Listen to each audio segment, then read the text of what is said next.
Dysfonction érectile, problème de fertilité, baisse du désir sexuel. Dans cette vidéo, nous allons voir les conséquences de l'obésité abdominale ou le gros ventre sur la sexualité et la fertilité. L'obésité abdominale ou encore le gros ventre, simplement pour que tout le monde le comprenne, ça correspond à une accumulation excessive de graisse au niveau du ventre. Et cela peut avoir des conséquences significatives sur la sexualité chez les hommes et chez les femmes. Je vous présente ici comment cela peut affecter chacun des deux sexes. On va commencer par les hommes. Le premier élément, c'est la dysfonction érectile. Le gros ventre est fortement lié à un risque accru de dysfonction érectile, c'est-à-dire que l'homme ne tient plus bien debout. L'accumulation de la graisse autour du ventre peut réduire le flux sanguin vers le pénis et en raison de l'athérosclérose qui est simplement le rétrécissement et le durcissement des artères. On sait que ce sont les artères qui irriguent le sang au niveau du pénis et c'est ça qui fait que l'homme a l'érection. Donc lorsqu'il y a justement ce rétrécissement et ce durcissement des artères, cela rend l'érection plus difficile à obtenir ou alors même lorsqu'on obtient cette érection, elle est difficile à maintenir. Deuxième conséquence, c'est la baisse de la testostérone. La testostérone, c'est l'hormone sexuelle masculine. C'est l'hormone qui permet de pouvoir avoir un désir sexuel. Et l'obésité au niveau du ventre, le gros ventre, va entraîner un faible taux de testostérone et ainsi réduire l'appétit sexuel. Ça va diminuer la vigueur sexuelle et cela va également avoir des conséquences sur les troubles de l'érection. Comme troisième conséquence, ce sont les problèmes de fertilité. Le gros ventre peut influencer non seulement la qualité du sperme, mais aussi diminuer le nombre et la mobilité des spermatozoïdes, ce qui peut rendre la fertilité masculine très difficile. Là, vous allez comprendre, on va vous parler des azospermies, oligospermies, tératospermies, tous ces différents éléments-là qui sont simplement des troubles soit sur la mobilité ou alors sur le nombre de spermatozoïdes ou encore sur la qualité du sperme de manière générale. Autre conséquence, c'est le syndrome métabolique. Le syndrome métabolique, c'est un ensemble de maladies comme l'hypertension, l'hyperglycémie, le diabète, avec l'hyperlipidémie également. Et ces maladies-là vont augmenter le risque de maladies cardiovasculaires et comme je disais, le diabète. Et ces deux maladies-là peuvent également à leur tour nuire votre fonction sexuelle. Et en dernière conséquence, on ne va pas négliger cela, le côté psychologique, l'image corporelle et l'estime de soi. Lorsqu'on accumule la graisse au niveau du ventre, cela va affecter négativement l'image corporelle et l'estime de soi chez les hommes, et ce qui peut provoquer le stress, l'anxiété, une diminution du désir sexuel et des difficultés à pouvoir s'engager dans les relations intimes. Là, on a fini avec les hommes. On va attaquer les femmes. Chez les femmes, première conséquence, c'est la baisse du désir sexuel. Comme chez les hommes, le gros ventre peut être associé à une diminution du désir sexuel chez les femmes. Et ceci peut être dû à une perturbation hormonale qui va déséquilibrer la sécrétion des oestrogènes, des testostérone. Deuxième conséquence, c'est les difficultés d'excitation. Et lorsqu'on réussit à faire l'excitation, il y a une mauvaise réponse sexuelle.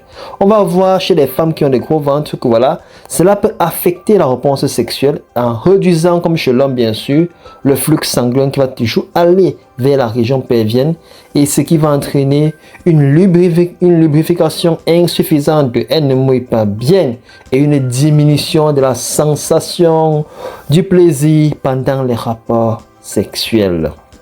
Troisième conséquence, les troubles menstruels et hormonaux. Il y a des femmes qui ont des difficultés avec leur cycle menstruel. Ceci est dû souvent au gros ventre. Car le gros ventre entraîne, comme je l'ai dit tout à l'heure, un déséquilibre hormonal. Et cela va affecter le cycle menstruel et aussi la fertilité. Il faut savoir que ces déséquilibres hormonaux-là peuvent également influencer négativement la libido chez la femme, l'appétit sexuel et aussi la fonction sexuelle de manière globale. Quatrième conséquence, les problèmes de fertilité. Le gros ventre et la fertilité chez la femme ne font pas bon ménage comme on l'a vu avec chez l'homme également. Elle peut être associée à un risque accru des troubles de l'ovulation, du syndrome des ovaires polykystiques, ce qu'on appelle souvent les kystes de l'ovaire, des myomes. N'oubliez pas que les myomes sont dus à un excès d'œstrogène, à un trouble hormonal. Et cela va entraîner des difficultés à pouvoir concevoir. Et ces problèmes, c'est un danger pour un foyer et cela également nuit à la qualité de la vie sexuelle.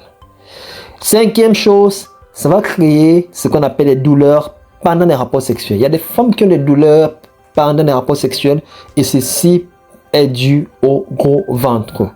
Parce que voilà, le gros ventre va entraîner une inflammation ou alors des troubles au niveau des muscles squelettiques et cela va faire en sorte que voilà, la femme aura des rapports, des douleurs pendant les rapports. Et le dernier élément, comme chez l'homme, la partie psychologique aussi, c'est que ça a un impact psychologique et émotionnel. Le gros ventre entraîne une image corporelle négative chez la femme et une baisse de l'estime de soi. Et cela contribue à un sentiment de honte. Imaginez la gêne pendant les rapports. Il faut peut-être soulever le ventre pour pouvoir avoir accès à la zone au petit paradis où il va falloir soulever un pied déposé ici, soulever un pied déposé là-bas pour pouvoir avoir accès. Cela entraîne une grande gêne pendant les rapports sexuels et cela peut affecter le désir et la satisfaction sexuelle.